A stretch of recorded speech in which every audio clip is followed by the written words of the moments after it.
إن الحمد لله نحمده ونستعينه ونستغفره ونعوذ بالله من شرور أنفسنا ومن سيئات أعمالنا من يهده الله فلا مضل له ومن يضلل فلا هادي له وأشهد أن لا إله إلا الله وحده لا شريك له وأشهد أن محمدا عبده ورسوله اللهم صل وسلم على نبينا محمد وعلى آله وصحبه أجمعين. Amma ba'du, kaum muslimin dan muslimat rahimani wa rahimakumullah. Alhamdulillah, kita ucapkan kepada Allah Subhanahu wa taala yang memberikan segala nikmat dan karunia-Nya kepada kita. Salawat dan salam untuk Nabi kita Muhammad sallallahu alaihi wasallam. Allahumma shalli ala Muhammad wa ala ali Muhammad. Kita lanjutkan pembahasan kita dalam kitab Tauhid. Qala al-muallif rahimahullahu ta'ala babu ihtirami asma'illahi ta'ala wa taghyir al-ism li ajli dhalik. An Abi Shuraih annahu kana yukna Abal Hakam faqala lahu Nabi sallallahu alaihi wasallam inna Allaha huwal hakam wa ilayhi al-hukm. فقال إن قومي إذا اختلفوا في شيء أتوني فحكمت بينهم فرضي كل الفريقين فقال ما أحسن هذا فما لك من الولد قال شريح ومسلم وعبد الله قال فمن أكبرهم قلت شريح قال فأنت أبو شريح رواه Abu Dawud wa ghairuhu. Bab pembahasan ihtirami asma'illahi ta'ala, memuliakan nama-nama Allah, wa taghyiril ismi li ajli dhalik, dan merubah nama karena gara-gara hal itu, yakni gara-gara memuliakan dan menghormati nama-nama Allah Subhanahu wa taala. Dari Abi Shuraih bahwasanya dia itu dahulu diberi kunyah atau gelar dengan Abul Hakam atau Abul Hakam. Lantas Nabi sallallahu alaihi wasallam berkata kepadanya, sesungguhnya Allah itu dialah yang hakam dan kembali kepadanya kembali hukum. Faqala, lalu Abu Shuraih dia mengatakan, sesungguhnya kaumku apabila mereka berselisih dalam apapun juga, mereka mendatangiku, lalu aku memberikan hukum di antara mereka dan masing-masing pihak ridha terhadap keputusan itu. Lalu Nabi sallallahu alaihi wasallam bersabda, "Ma ahsana hadza." Alangkah indahnya hal itu. "Fama laka minal walad." Berapa anakmu? Nabi sallallahu alaihi wasallam Abu Shuraih dia mengatakan anak-anaknya Shuraih, Muslim dan Abdullah. Lantas Nabi SAW bertanya, siapa yang paling besar di antara mereka? Lantas Shuraih dia mengatakan, Shuraih. Abu Shuraih mengatakan, Shuraih yang paling besar. Qal, lalu Nabi SAW bersabda, Fa'anta Abu Shuraih. Jadi engkau adalah bapaknya Shuraih atau Abu Shuraih. Hadis ini keluarkan Abu Dawud dan yang lain. Bab ini kaum muslimin dan muslimat yang dimuliakan Allah Subhanahu wa taala, di dalamnya terdapat bagi kita bimbingan dan arahan bagaimana kita beradab dan bagaimana yang seharusnya keluar dari hati seorang yang bertauhid, dari lidahnya, dari ungkapannya, bahwa orang yang bertauhid adalah orang yang paling beradab bersama Allah Subhanahu wa taala. Beradab dengan nama-nama Allah Subhanahu wa taala dan sifat-sifatnya, beradab dengan agamanya, maka mereka tidak mempermain-mainkan, tidak memperolok-olok, ya, dengan apapun juga, baik dalam agama, baik seiring dengan Allah Subhanahu wa taala. Mereka tidak memperolok-olok apa yang di dalamnya disebutkan nama Allah. Mereka tidak mengungkapkan satu kalimat yang tidak beradab terhadap Allah Subhanahu wa taala, dan mereka tidak menuturkan kata-kata yang tanpa mereka pahami maknanya dahulu. Ya, oleh karena itu mereka tidak memberi nama dengan nama-nama Allah Subhanahu wa taala.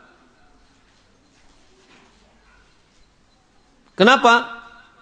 Karena nama-nama Allah itu mesti dihormati, mesti diagungkan. Dan cara menghormati nama-nama Allah itu, ya, maka kita tidak boleh memberikan nama yang tidak boleh diberikan kepada selain Allah. Dia tidak memberi nama dengan nama-nama yang tidak boleh diberikan kecuali hanya kepada Allah Subhanahu wa taala. Dan tidak diberikan kepada manusia. Di antaranya, ya, kalimat Allah, di antaranya adalah kalimat Rahman. Kedua-duanya ini telah sepakat ulama bahwa tidak boleh diberikan kepada manusia. Adapun yang lain dari nama-nama Allah Subhanahu wa taala, ya, untuk menghormati, memuliakan nama-nama Allah, maka sebaiknya kita tidak memberi nama manusia dengan nama itu, apalagi tidaklah cocok nama itu kecuali hanya untuk Allah. Ya. Bab pembahasan babu ihtirami asma'illah, bab memuliakan nama-nama Allah. Di sini memuliakannya itu terkadang dalam unsur adab mustahabbah, dianjurkan, dan terkadang mesti atau wajib kita beradab. Maka nama-nama Allah Subhanahu wa taala yang wajib kita muliakan, yang memiliki makna, ya, yang tidak cocok kecuali hanya untuk Allah Subhanahu wa taala. Sehingga tidak memberikan anggapan remeh, pelecehan terhadap nama-nama Allah Subhanahu wa taala. Adapun, ya, yang dianjurkan untuk memuliakan adalah nama-nama yang itu hanya sebatas unsur adab. Kenapa? Karena nama-nama Allah Subhanahu wa taala kembali, pembahasannya kembali kepada memuliakan syiar Allah.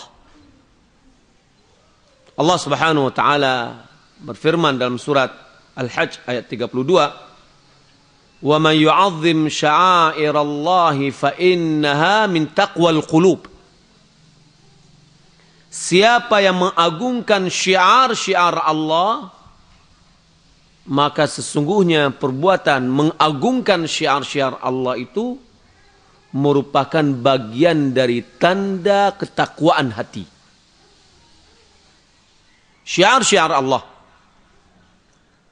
Dalam surah Al-Hajj ayat 30, "Dzalika wa man yu'azzim hurumatillahi fahuwa khairun lahu 'inda rabbih."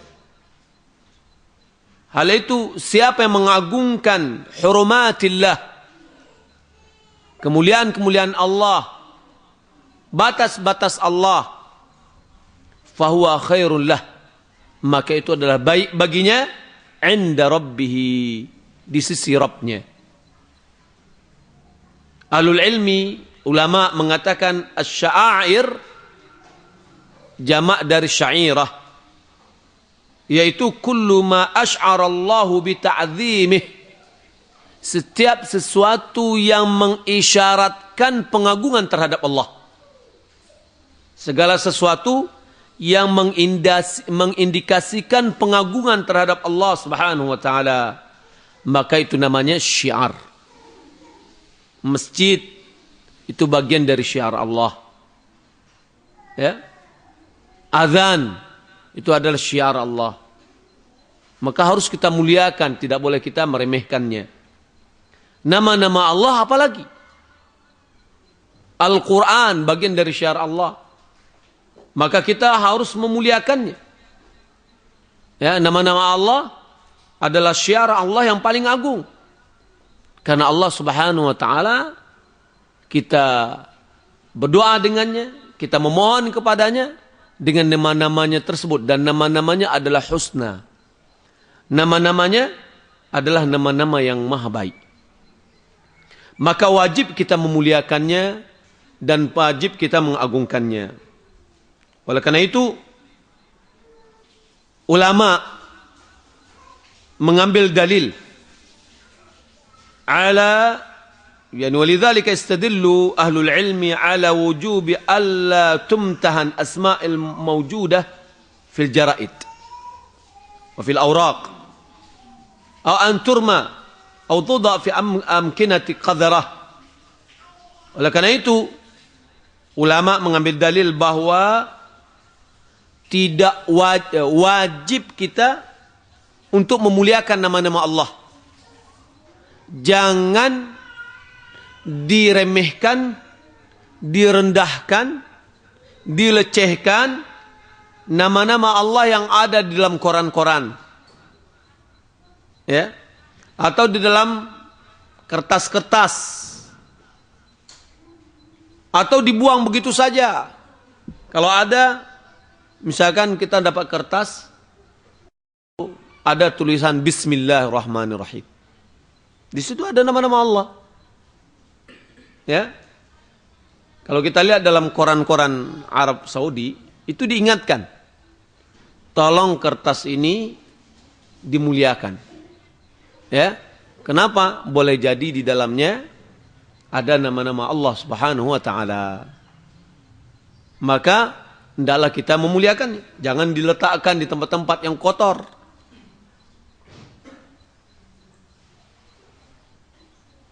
Maka wajibnya memuliakan nama-nama Allah Subhanahu wa taala berdasarkan dua ayat tadi dalam surah Hajj ayat 30 dan ayat 32. Nah, bagaimana dengan Al-Qur'an yang berserakan? Ya. Ini jangan dibiarkan Al-Quran ya, berserakan di atas lantai. Atau kita membaca Al-Quran, kita sejajarkan dengan kaki kita. Enggak, hendaklah kita tinggikan. Karena Al-Quran adalah kalamullah. Dan itu adalah dari syiar. Syiar-syiar Allah. Kita memuliakannya ya, dari hal atau dari bentuk taqwal qulub, ketakwaan hati. Jangan pula nanti ada mengatakan, mana dalilnya larangan kita, wajibnya kita harus meletakkan Al-Quran di atas. Ya. Atau mana dalil yang melarang. Kita kembalikan dua ayat tadi, itu mencakup seluruhnya yang berhubungan dengan syiar Allah. Wa ma yu'azzim sya'airallah fa innaha min taqwal qulub.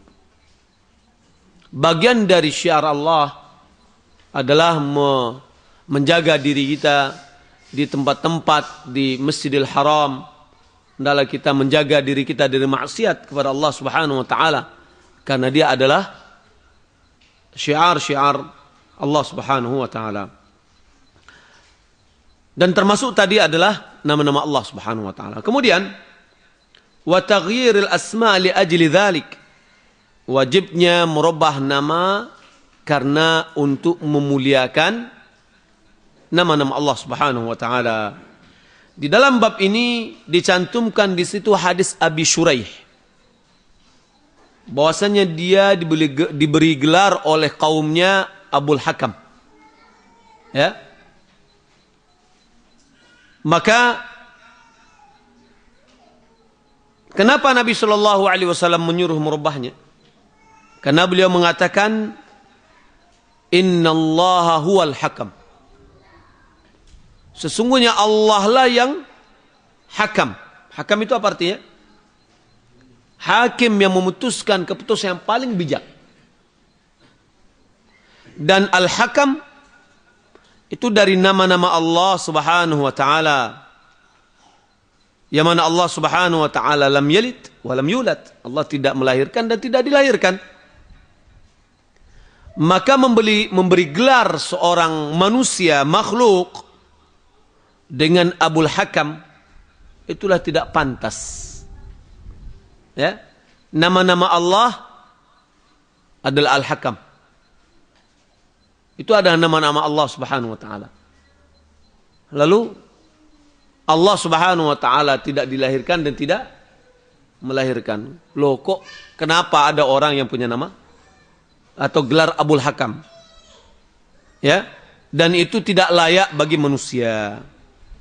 Sebabnya Al-Hakam dari nama-nama Allah Subhanahu wa taala. Maka tidak mungkin ya ada, karena Allah nama Allah adalah Hakam, maka tidak boleh ada Abul Hakam. Ya, apakah ada bapaknya Allah? Tentu tidak. Hasya wa kalla, dan ini tidak mungkin. Ya, karena Allah Subhanahu wa taala lam yalid wa lam yulad wa lam yakul lahu kufuwan ahad. Dari sisi yang lain, bahwa hakam itu artinya bulughul ghayati fil hukum.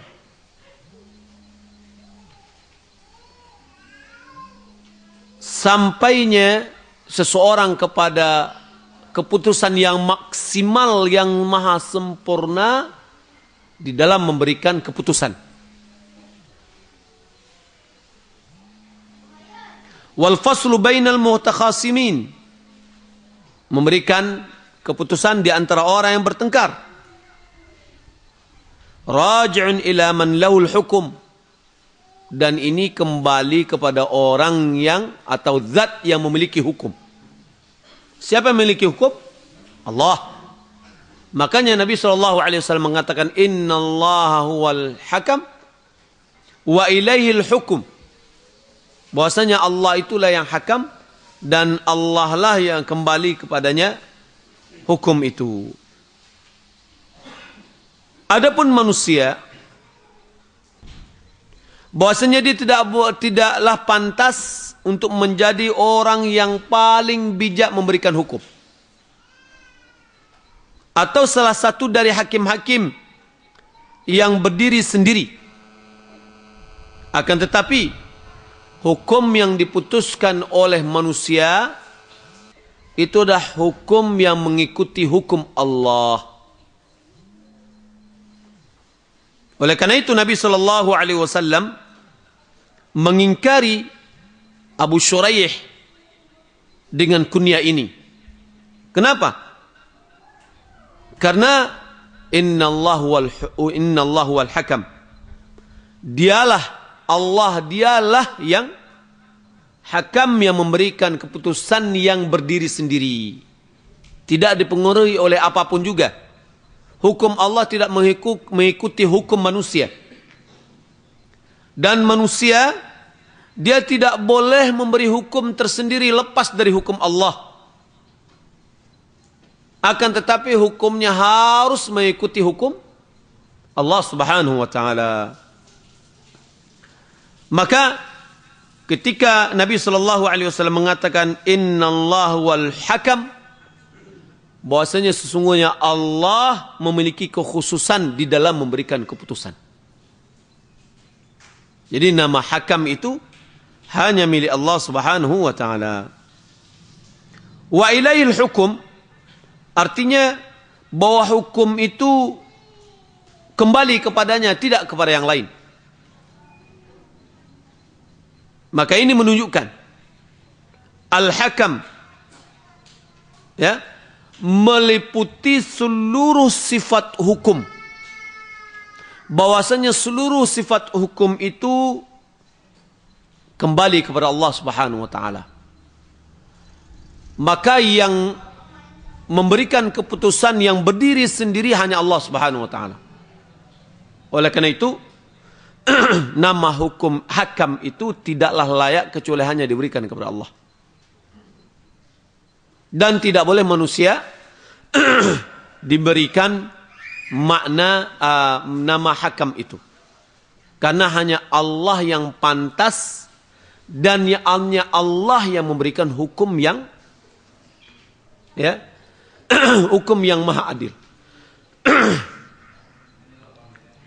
Kaum muslimin dan muslimat yang mulia Allah Subhanahu wa taala.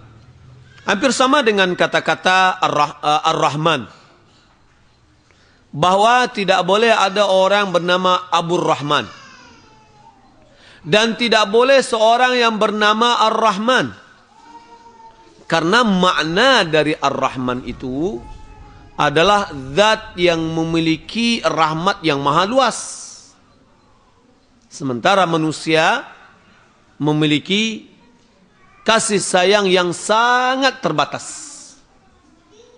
Allah Subhanahu wa taala maha luas rahmatnya sehingga meliputi seluruh makhluk Allah.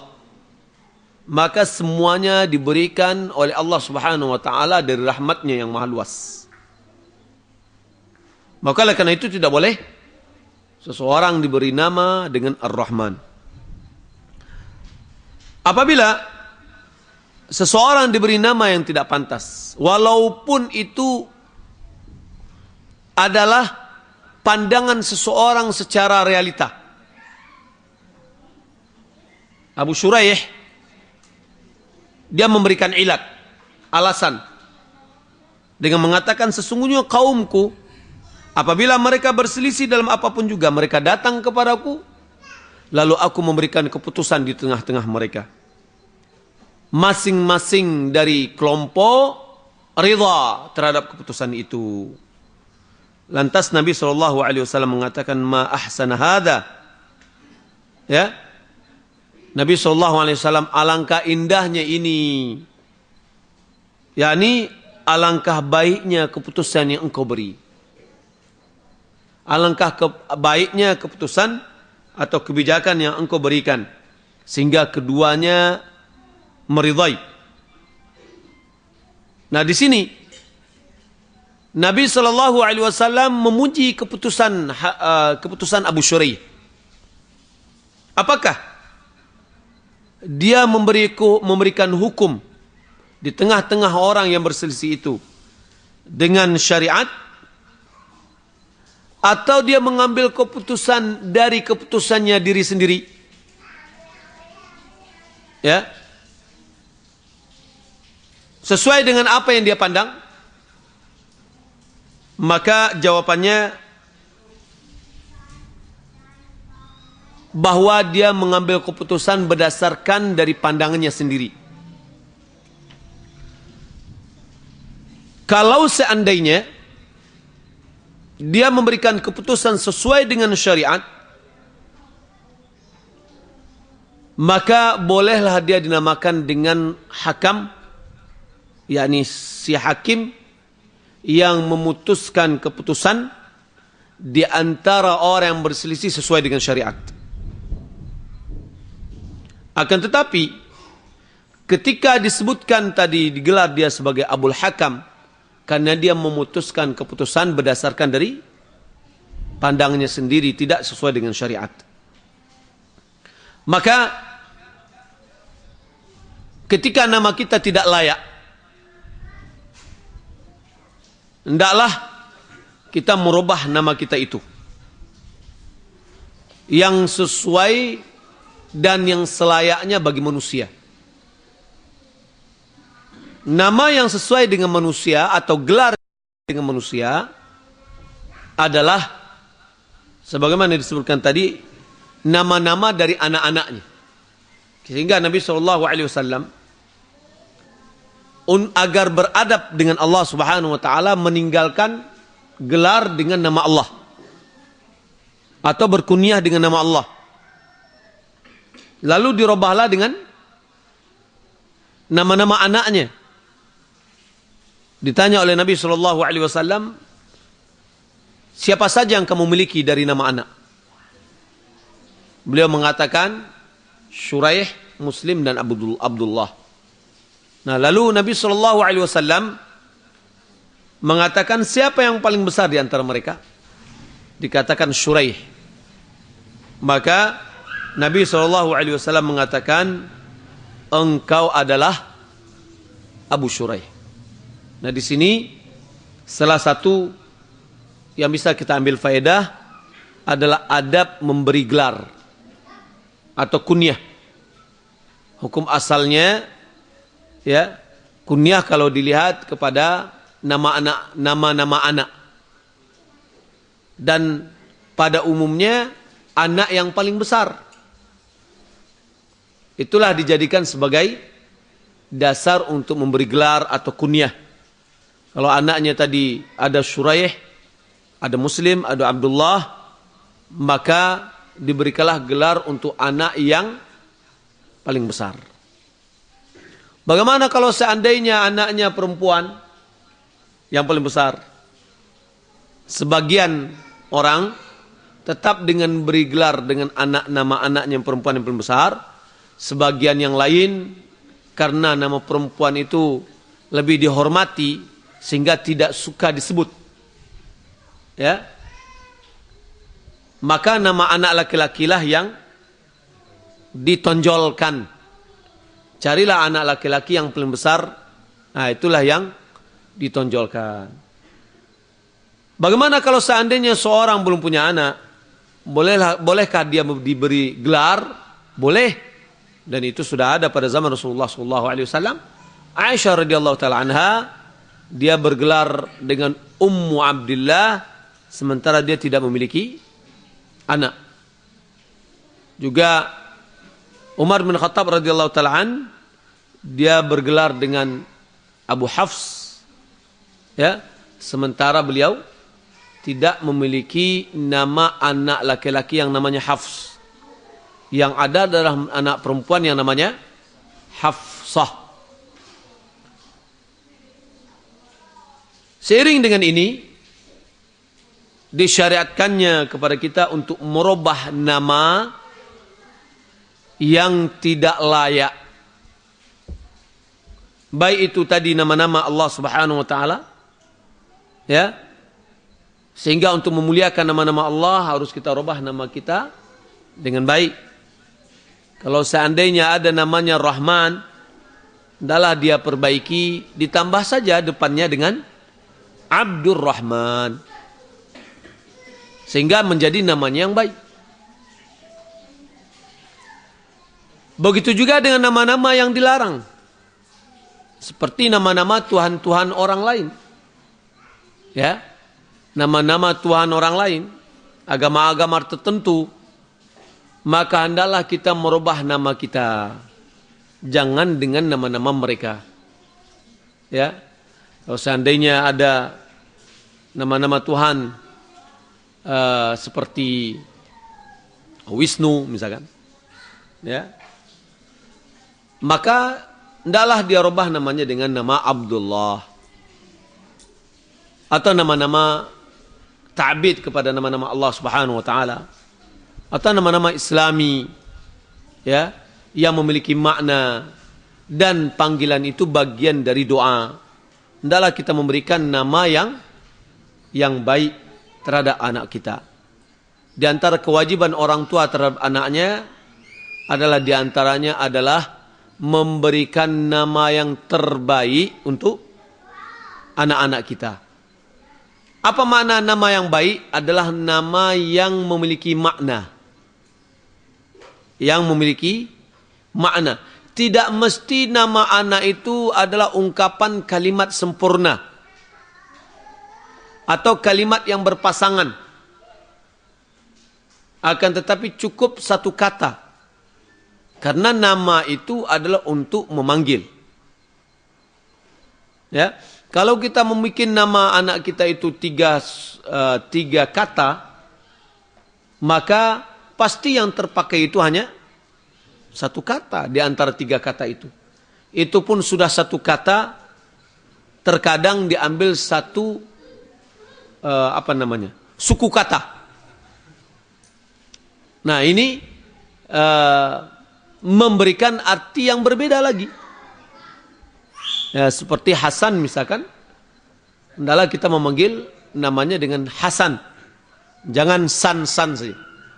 Ya, tidak memiliki makna San, tapi Al Hasan atau kita panggil Ahsan. Ya, kemudian kata yang kedua kita kasihkan nama alamatnya. Ya, anak Hasan ini anak siapa? Nah, kita kasih nama orang tuanya. Bagaimana anak orang tuanya kurang islami namanya? Enggak ada masalah. Ya. Kasihkan, karena itu kasih nama orang tua kita. Kecuali kalau seandainya namanya tidaklah layak. Hendaklah dia rubah. Tapi kalau seandainya namanya misalkan nama siapa ya? Nama di kita banyak nama-nama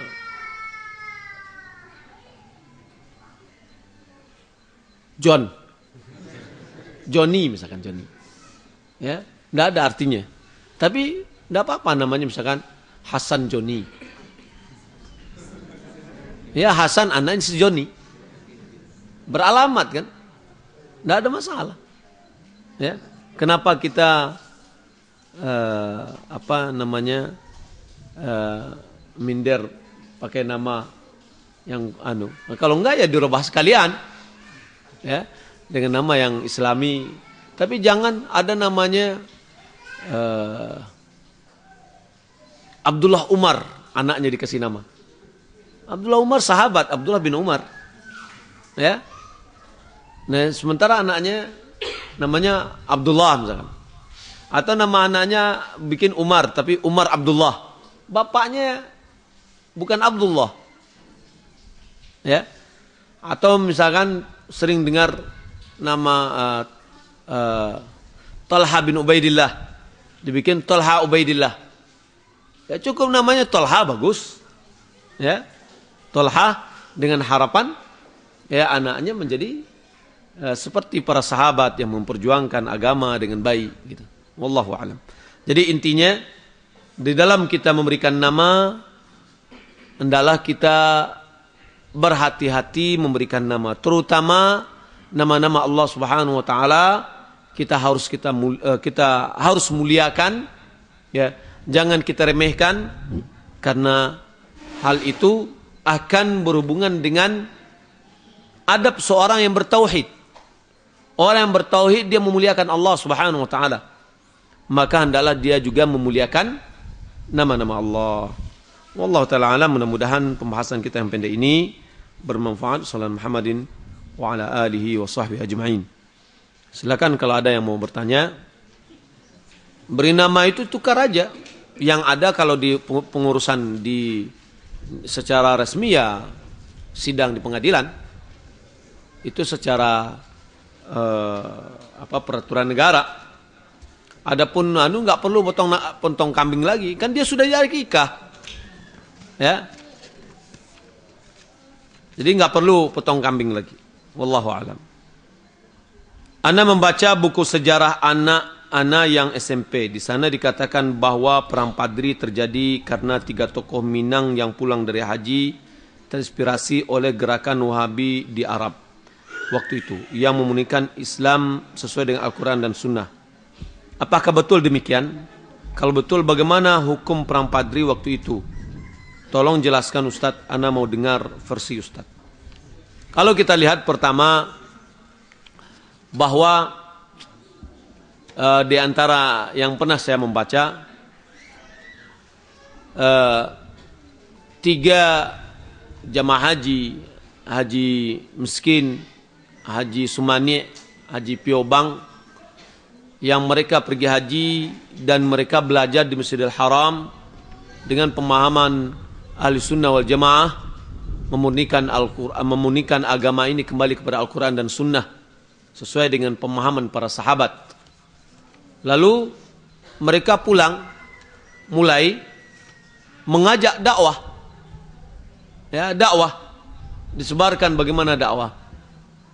Lalu muncul tantangan dari kaum adat. Ya, muncul tantangan dari kaum adat. Nah, di sini di dalam berdakwah untuk menegakkan tauhid. Nah, ketika ada orang yang berdakwah kemudian dizalimi, kemudian datang pada saat itu ya belum ada dikatakan pemerintahan, ya belum ada pemerintahan pada saat itu. Negara Indonesia belum ada.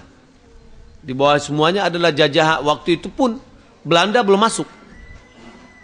Dia baru mau masuk ke bagian ke Sumatera Barat, ya. Atau Sumatera Tengah pada saat itu dalam unsur berdagang. Dia ingin membeli hasil bumi, kopi, coklat, kulit manis dan yang lainnya yang akan mereka bawa ke Eropa. Nah, pada saat mereka terjadinya perselisihan antara kaum padri, yakni masyayikh, yakni ulama yang menegakkan sunnah, menegakkan Al-Quran dan sunnah, terjadi perselisihan dengan kaum adat. Kaum adat terjepit, mereka minta bantuan kepada kolonial Belanda. Nah, maka kolonial Belanda dia seiring dengan keinginannya untuk menguasai daerah. Nah, pada saat itu mereka dibantu, akhirnya apalagi terakhir, ya terakhir mereka pun meninggalkan kaum adat, dan kaum adat pada saat itu baru dia terkecoh bahwa ini yang kita minta bantu ini taunya musuh gitu. Nah, itulah sejarah singkatnya, dan ini banyak tulisan-tulisan di internet yang ditulis, dan memang mereka lah mengawali dakwah sunnah kembali kepada Al-Quran dan Sunnah itu berawal dari 3 orang ini. Wallahu a'lam. Bolehkah membawa mushaf Al-Quran ke dalam WC dengan Al-Quran di dalam tas, dan jika ditinggalkan di luar dikhawatirkan Al-Quran itu hilang? Ya, hukum asalnya kita tidak boleh membawa mushaf atau Al-Quran ke dalam WC walaupun dia dalam tas, hendaklah kita tinggalkan di luar. Tapi kalau khawatir dicuri orang, nah ini sudah dalam kondisi darurat, dan fatwa yang kita baca dari ulama itu dibolehkan untuk membawanya. Bolehkah seorang yang junub atau yang sedang haid memegang Al-Quran dan membaca Al-Quran? Untuk junub tidak boleh memegang dan tidak boleh membaca. Adapun untuk orang yang haid tidak boleh memegang tapi boleh membaca. Yani membaca dari hafalan yang dia miliki. Bagaimana kiat agar menjadi pemuda yang mandiri, percaya diri, dan punya motivasi tinggi dalam menaungi kehidupan agar tersibukkan dengan ilmu, amal, dakwah, dan istiqamah? Yang pertama, keimanan kita kepada Allah Subhanahu wa taala harus kita tingkatkan. Karena kemandirian, kepercayaan diri, motivasi tinggi itu akan muncul didasarkan oleh akidah yang kuat. Dan akidah yang kuat akan melahirkan akhlak yang baik. Karena Nabi SAW mengatakan, akmalul mu'minina imanan ahsanuhum khuluqa. Orang mukmin yang paling sempurna keimanannya adalah orang yang paling baik akhlaknya. Maka seorang pemuda yang kuat akidahnya adalah tercermin kepada akhlaknya yang baik. Nah, kemudian yang kedua, menambah ilmu. Hendaklah dia menambah mengkaji, mempelajari, membaca, mendengar ilmu agama. Karena sebaik-baiknya ilmu itu ada ilmu agama. Sehingga Allah Subhanahu wa taala menyuruh Nabi kita Muhammad sallallahu alaihi wasallam untuk berdoa agar ditambah ilmu. Ilmu maksudnya adalah ilmu agama. Ilmu agama tidak akan membawa seseorang dalam membawa kepada kesesatan, tetapi akan membawa kepada kebaikan. Ya. Kemudian agar kita bisa istiqamah, hendaklah kita mencari teman yang baik. Karena teman itu akan mempengaruhi teman yang lain. Innal qarina bil qarini yaqtadi. Sesungguhnya teman itu dengan temannya dia akan mencontoh. Al-mar'u ala dini khalilihi falyanzur ahadukum man yukhalil. Seseorang berada di atas agama teman setianya. Maka hendaklah dia seseorang itu melihat siapa yang akan menjadi teman setia. Selalu berada bersama kelompok ilmu. Ya, selalu hadir dalam majlis ilmu.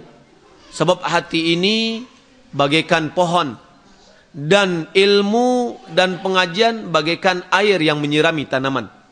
Tanaman apabila tidak disiram, dia akan mulai gersang, dia akan layu dan kemudian dia mati. Hati begitu juga. Kalau seandainya tidak disiram dengan kajian, tidak disiram dengan nasihat, maka dia akan mulai gersang. Setelah gersang dia akan layu, futur, ya, mulai tidak bersemangat datang pengajian. Setelah tidak bersemangat, pertama jarang datang pengajian, muncul nggak enak datang pengajian, sudah lemas, ya, tidak ada bersemangat, lebih suka raun-raun dengan kawan, ya, daripada pengajian. Muncul berikutnya adalah rasa seakan-akan ketika kita datang pengajian mata orang seluruhnya melotot kepada kita. Seakan-akan dia bertanya, kenapa kamu sudah lama tidak datang pengajian? Seakan-akan dia menyalahkan kita. Ya. Karena dihantui perasaan-perasaan seperti itu, akhirnya kita tidak mau datang lagi. Bukan pengajian bukan di situ saja. Itu alasan pertama. Saya kok bisa membaca buku, saya bisa mendengar radio, saya bisa melihat televisi. Pengajian kan bukan di situ aja. Nah, mulai dari sedikit demi sedikit, akhirnya di radio pun sudah tidak mendengarkan. Bosan dengan radio ini semua. Ya. Dengan dalil televisi, misalkan Roja atau Insan TV, yang mana kajian-kajian ulama, kajian-kajian ustadz-ustadz kita yang kompeten dalam masalah ini, mulai pula bosan. Ya. Nah, akhirnya apa? Akhirnya semakin menjauh. Ya. Nah, ada di antara yang saya mendapatkan informasi, yang dahulunya dia ikut kajian, tahunya dia dipengaruhi oleh teman, ditambah lagi kesibukan dunia, ya, karena kesibukan dunia, akhirnya bagaimana? Akhirnya nggak sholat, ya, betul-betul habis. Nah, ini disebabkan oleh teman. Nah, carilah teman kita yang baik. Bagaimana dengan nama dari bahasa asing, Ustadz? Contoh, Brian dari bahasa Irlandia kuno artinya kuat. Bolehkah?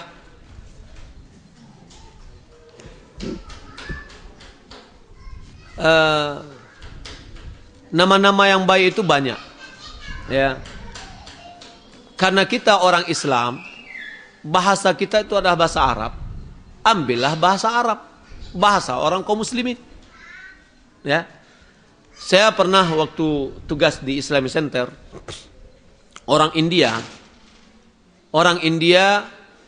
mereka berhujah dengan orang Indonesia kepada kaum muslimin yang ada di India. Apa kata orang Hindu?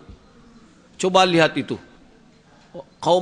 Orang Indonesia yang Islamnya banyak, mayoritas Islamnya, tapi bahasa Sanskerta kita dijaga bagi mereka. Ya, sehingga nama-nama mereka adalah nama-nama bahasa Sanskerta. Ya, ada namanya Bima, ada namanya Wisnu, ada namanya entah apa lagi, ya. Nah, kalian orang yang punya bahasa itu, kenapa kalian tinggalkan bahasa kalian dan pergi ke bahasa orang Arab? Ya. Nah, ini mereka berdalih, coba lihat Islamnya Indonesia lebih terbuka gitu kan. Nah, jadi kalau kita lihat, kita kaum muslimin hendaklah kita bangga dengan bahasa Arab kita, ya. Dan kita carilah nama-nama, karena bahasa Arab itu memiliki dilalah indikator-indikator yang sangat luas terkadang. Ya. Ada namanya Thayyib, ada namanya Hasan, ya. Nah, masing-masing kata-kata itu memiliki indikasi-indikasi atau makna-makna yang terkadang satu sama lain berbeda. Wallahu alam. Bolehkah nama-nama Allah untuk perusahaan? Ya nggak boleh. Kalau nama untuk manusia aja, ya, apalagi dengan nama perusahaan. Apa hukum akhwat yang haid duduk di dalam masjid untuk mendengar pengajian? Sesuai dengan fatwa Syekh bin Baz rahimahullah ta'ala, beliau memfatwakan bahwa wanita yang haid tidaklah layak duduk di dalam masjid walaupun mendengar pengajian. Kalau dia haid, pengen dia datang pengajian, duduklah di luar masjid dan mendengar pengajian. Wallahu a'lam. Adakah lembaga yang menjaga hadis-hadis Rasulullah SAW maupun kitab-kitab sunan, lalu kitab-kitab mazhab Ustadz? Takut yang beredar palsu. Bukan lembaga, ulama. Ulama telah menulis hadis-hadis, mana yang hadis sahih, mana hadis yang palsu. Kemudian gerakan ini pun diperbaharui lagi oleh Syekh Albani rahimahullah ta'ala, sehingga penilaian beliau diakui oleh dunia, lawan dan kawan, mengakui kapasitas ilmunya Syekh Albani rahimahullah ta'ala, yang beliau berusaha untuk memisahkan antara hadis sahih dengan hadis yang dhaif. Tinggal bagi kita mau enggak membacanya, ya. Ustaz, bagaimana caranya memiliki video rekaman Ustaz? Hubungi Radio Rai. Ustaz, iman kita kadang-kala naik, kadang-kala naik dan turun. Bagaimana cara menaikkan kembali iman kita ketika seorang teman ketika sedang turun dan agar tidak berlarut-larut? Ya, iman yazidu wa yanqus, dia bertambah dan berkurang. Yazidu bi ta'ah wa yanqus bi ma'siyah. Dia bertambah dengan ketaatan dan berkurang dengan maksiat. Ketika iman kita turun, percepat kita untuk meningkatkan keimanan kita, membaca Al-Qur'an, ya. Kemudian cari teman kita, teman-teman yang baik, yang dengan itu mengingatkan kita, akan memotivasi kita untuk selalu di atas ketaatan kepada Allah Subhanahu wa taala. Jadi kalau seandainya muncul bimbang, ya, maka sebaik-baiknya orang yang mulai agak menurun keimanannya, mulai dia agak sedikit hampa dirinya, dia kembali kepada sunnah. Itu sebaik-baiknya. Jangan ketika dia begalau, dia pergi ke pasar. Dia begalau, pergi dia ke bioskop. Dia bergalau ke tempat bermain, ya, yang di situ banyak maksiatnya. Tidak. Kalau dia begalau, pergi ke surau, ya, pergi ke masjid. Dia galau, dia dengar Al-Quran. Dia begalau, dia baca Al-Quran. Dia galau, dia baca buku. Nah, ini yang sebaik-baiknya. Binatang yang mati karena diburu dengan senapan atau senjata api, gimana hukum memakannya Ustaz? Contohnya burung. Ya, az-zakah. Zakah itu namanya adalah perbuatan di dalam menghalalkan binatang yang tidak halal kecuali dengan itu. Ya, ini sembelihan bagi kita namanya. Maka az-zakah itu atau sembelihan dengan 3 cara. An-nahar, az-zabh, wal jarh. Yang pertama adalah dengan nahar, itu untuk unta, zabah digorok atau disembelih. Yang ketiga adalah dilukai. Nah, dilukai ini adalah terhadap binatang yang tidak bisa kita lakukan kecuali caranya dengan melukai itu. Melukai dengan senapan atau senjata api, atau dengan panah atau dengan tombak. Ya, ketika kita melukainya, robek, masuk tombak itu, keluar darahnya, kemudian dia mati setelah itu, asalkan kita ketika kita melemparnya membaca bismillah, maka itu sudah halal. Tapi kalau kita melemparnya dengan batu, kena kepalanya, mati walaupun kita membaca bismillah sekian kali pun tidak halal. Ya. Karena dia adalah dalam bentuk pukulan dan maka kalau pukulan itu tidak halal karena dia tidak mengeluarkan darah, tidak melukai. Ya. Jadi kalau burung tadi cukup dengan kita menembak, sebelum menembak itu kita baca bismillah lalu kita tembak, kemudian dia jatuh, ya, dan mati disebabkan oleh tembakan kita, maka itu sudah halal. Wallahu a'lam. Bagaimana dengan nama-nama Allah yang dipajang sepanjang median jalan, Ustaz? Ya, itu dalam rangka mengingatkan kita, ya, dalam rangka mengingatkan kita untuk berzikir kepada Allah. Insyaallah tidak apa-apa asalkan letaknya baik. Ya, jangan di posisi atau sisi yang tidak terhormat.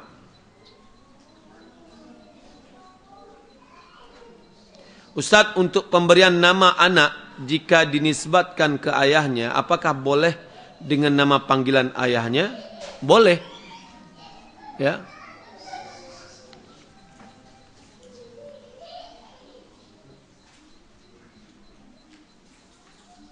Ustaz, adakah tempat penyimpanan manuskrip asli Sahih Bukhari, Muslim dan bagaimana menghilangkan syubhat kalau kitab-kitab hadis ada diselewengi lafaznya syukran?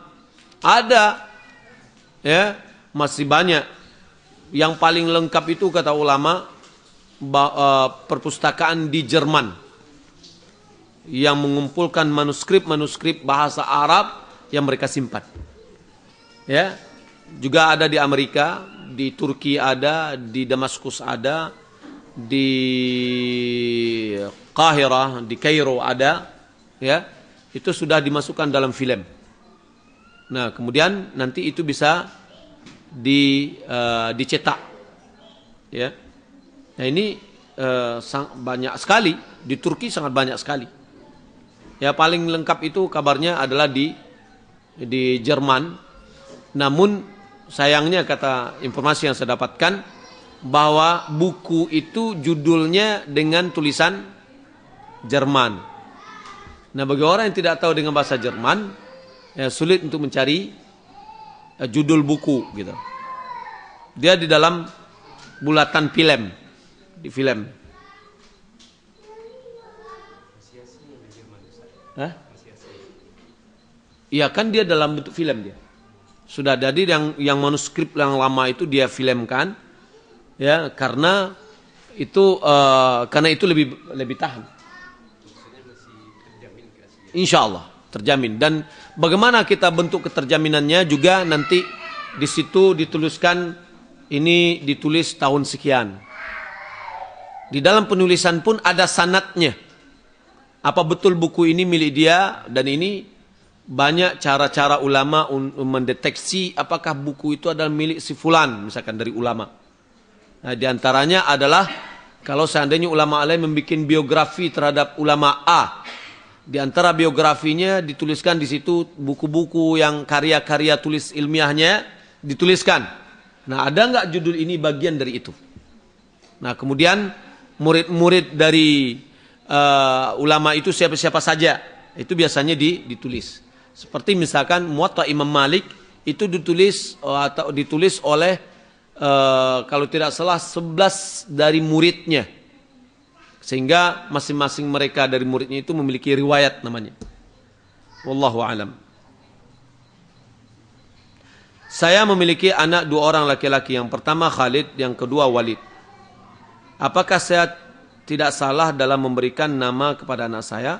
Dan apakah boleh kita memberikan nama anak yang awalnya dengan nama Muhammad? Yang pertama, tidak ada masalah. Namanya Khalid yang pertama, kemudian Walid. Atau misalkan yang pertama anaknya Hasan, di kedua adalah Husain, ya boleh. Kalau seandainya anak-anaknya pertama namanya Abdullah, yang kedua adalah Umar, kemudian yang ketiga namanya Khattab, misalkan, ya boleh. Ya. Kemudian apakah boleh kita memberikan nama anak yang awalnya ada nama Muhammad? Boleh. Akan tetapi pada umumnya nama-nama itu, ya, nama-nama itu hanya satu kata. Kalau kita lihat para sahabat namanya satu kata. Yang kita warisi wallahu alam sepertinya dari kebiasaan orang Mesir atau orang India yang selalu memajangkan nama Muhammad di awal kata-kata nama anaknya. Ya. Saya pernah mendengar dari orang tua ini supaya untuk mendapatkan berkah dari Nabi Muhammad. Sebenarnya itu tidak ada dalilnya sama sekali.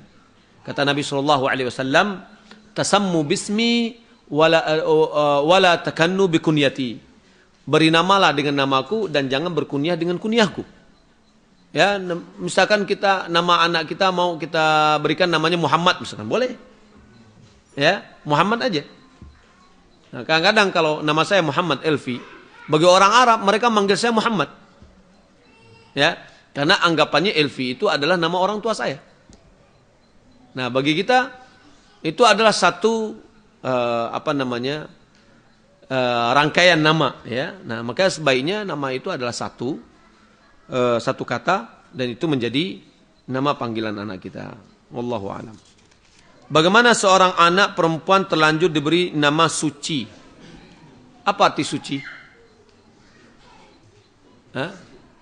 Bersih, ya nggak apa-apa. Ya. Insya Allah nggak apa-apa. Ini belum. Apakah boleh atau terlarang menggunakan nama kunyah anak laki-laki yang terkecil? Nggak ada masalah. Ya, kunyah itu terserah aja. Anak yang paling kecil dia kasih nama kunyahnya untuk itu nggak apa-apa. Ya, tapi kadang-kadang ada orang terkenalnya dengan anak yang pertama, tahunya untuk mengelabui dirinya dikasih kunyahnya anak yang paling kecil. Untuk masalah penerus dari Haji Miskin, Haji Pio Bang Sumani. Kalau kita lihat, wallahu alam, setelah terjadinya peperangan, Imam Bonjol ditangkap, ya, mulai sepertinya dakwah sunnah itu mulai agak mengendor. Tapi berikutnya kembali dinaikkan oleh gerakan dakwah yang dilakukan oleh Muhammadiyah. Ya, kita lihat bahwa Kiai Haji Ahmad Dahlan, beliau membawa gerakan ini seiring dengan gerakan yang dibawa oleh Muhammad bin Abdul Wahab. Ya, namun kita lihat dari generasi ke generasi itu turun naik dan alhamdulillah sekarang ini muncul kembali, ya, dakwah sunnah yang insyaallah kita termasuk dari bagian kafilah mereka atau bahtera mereka yang membawa kepada menegakkan sunnah dan memunikan akidah. Wallahu a'lam. Masih seputar Imam Bonjol. Seperti penjelasan Ustaz tadi bahwa Imam Bonjol berpahaman ahli sunnah wal jamaah. Saya pernah pergi ke museum Imam Bonjol di Bonjol Pesaman. Di sana saya mendapatkan jenggot Imam Bonjol yang disimpan. Menurut keterangan penjaga dan jubah yang dipajang. Artinya di sini dimungkinkan isbal. Kalau begitu benar Bonjol salafi atau sunnah. Yang pertama, kita tidak bisa menghukum apakah itu isbal atau bagaimana. Boleh jadi dia tinggi, ya, kalau kita bawa kepada badan kita. Dan kemudian apapun yang dia tinggalkan, yang dijaga oleh orang-orang sekarang seperti misalkan rambutnya, kerisnya, jenggotnya dan seterusnya, itu tidak merusak dan tidak mempengaruhi Imam Bonjol itu sendiri yang memiliki pemahaman yang benar. Karena beliau memang memahami pemahaman Ahlussunnah wal Jamaah, menegakkan sunnah. Ya. Nah, jadi apa yang terjadi setelah itu tidak mempengaruhi kepada apa yang dibawa oleh seseorang. Wallahu a'lam. Kecuali kalau dia seandainya mewasiatkan.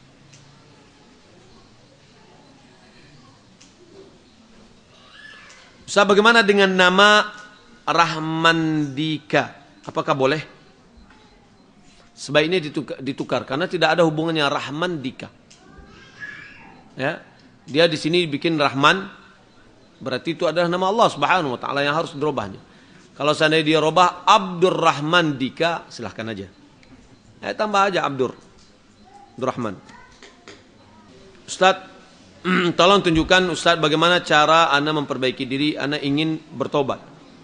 Mau meninggalkan kebodohan ana selama ini, langkah apa yang ana lakukan agar ana benar-benar memperbaiki menjadi hamba Allah yang diridai. Seiring dengan yang tadi. Kalau seandainya kebodohan yang kita tinggalkan, jangan selalu kita bersekukuh untuk tetap bodoh. Ya. Hendaklah kita belajar, al-ilmu bitta'allum. Ilmu itu dengan cara belajar. Maka hendaklah kita selalu menghadiri majlis-majlis ilmu, kemudian carilah kawan-kawan kita yang seiring dengan kita yang bisa mengajak kepada ilmu agama yang baik. Bagaimana dengan nama Akbar, Ustaz? Bolehkah dipakai untuk nama anak? Akbar, sepengetahuan saya itu bukan dari nama-nama Allah. Ya. Gimana? Ya, nama agung. Ya, itu kan bahasa Indonesia ya. Namanya Azim namanya misalnya. Tapi dari nama-nama yang seperti ini sebaiknya kita hindari aja. Sebelumnya mohon maaf kalau seandainya saya tidak sesuai tema. Hutang puasa saya banyak dan merupakan akumulasi dari zaman saya gadis, hamil dan menyusui. Karena terlalu banyak, saya lupa berapa jumlah pastinya. Saya bingung Ustaz. Di satu sisi, saya ingin melunasi semua hutang puasa saya. Dari sisi lain, saya enggak tahu jumlah hutang saya pasti berapa. Apa yang harus saya lakukan Ustaz? Saat hamil dan menyusui saya sama sekali tidak berpuasa. Apakah cukup membayar fidyah atau perlu disertai dengan mengqadha puasa? Pertama, kalau misalkan berhubungan dengan hamil dan menyusui, cukup dengan membayar fidyah. Ini berdasarkan dari pendapat Ibnu Abbas dan Ibnu Umar, bahwa cukup membayar fidyah saja. Adapun semasa gadis sering tidak puasa, ya, apalagi masa haidnya nggak tahu entah berapa, tidak perhatikan, maka dalam hal ini cukup dengan taubatan nasuha, ya, bahwa kita menyesali apa yang telah terjadi, bertobat dengan lidah, yakni beristighfar kepada Allah Subhanahu wa taala, kemudian dengan hati menyesali dan bertekad untuk tidak mengulangi, ya, insyaallah taala bisa diampuni oleh Allah Subhanahu wa taala, karena Allah Subhanahu wa taala Maha memberi taubat, ya, menerima taubat dari hambanya. Demikian, mudah-mudahan bermanfaat. Sallallahu Muhammadin wa ala alihi wa sahbihi ajma'in.